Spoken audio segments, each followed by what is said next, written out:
राजीनामा दिला पाहिजे त्यानं.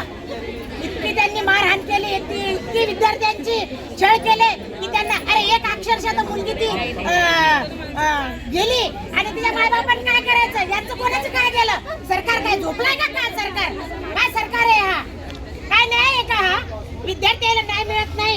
अरे बाबासाहेबांना सांगितलं होतं. मला तर असं वाटतंय बाबासाहेब एकटे कसे लढले असतील? आपण तर इतके आहोत, पण बाबासाहेबांनी एकट्याने कसं काय एवढा संघर्ष केला असेल? वा वा वा. तर सगळे तुम्ही बरोबर. काय न्याय देणार नाही ते आपल्याला, त्याला द्यावाच लागेल आणि त्यांना राजीनामा द्यावा त्यांना.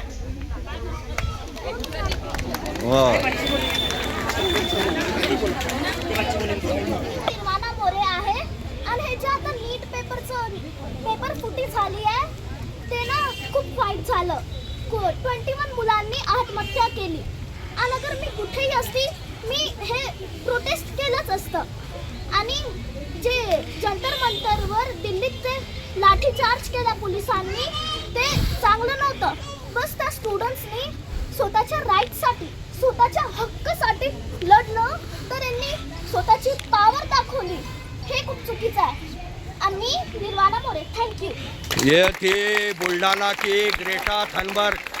हाउ डेयर यू ऐसा सवाल पूछने वाली निर्वाणा मोरे.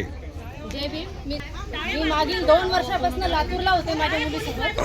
माझी मुलगी मेडिकल स्टुडंट होती आणि रिनीटमुळे माझी मुलगी पूर्ण डिप्रेशनमध्ये गेलेली होती. आणि मी तिथल्या मुलांचा खरोखर प्रामाणिकपणे अभ्यास पाहिलेला आहे. मुलं सकाळच्या 4 वाजेपर्यंत जागे राहतात आणि ही पेपर फुटी होते. एक आई जेव्हा मुलाची पालन करते तेव्हा ती किती काळजीपूर्वक करते. जेव्हा तुम्हाला एखादं खातं मिळतं, एखादं मंत्रिपद मिळतं, तर ते एखाद्या आईप्रमाणे किंवा एखाद्या वडिलाप्रमाणे तुम्ही काळजीपूर्वक निभावलं गेलेलं पाहिजे तुमच्याकडनं. जर निभावता येत नसेल तर राजीनामा द्या.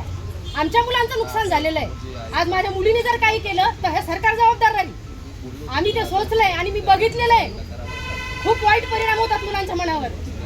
आणि जर तुम्हाला जर खरोखर निभावता येत नसेल ना तर राजीनामा द्यावा त्या माणसाने. मूर्ख माणूस आहे तो, अक्कल शून्य आहे.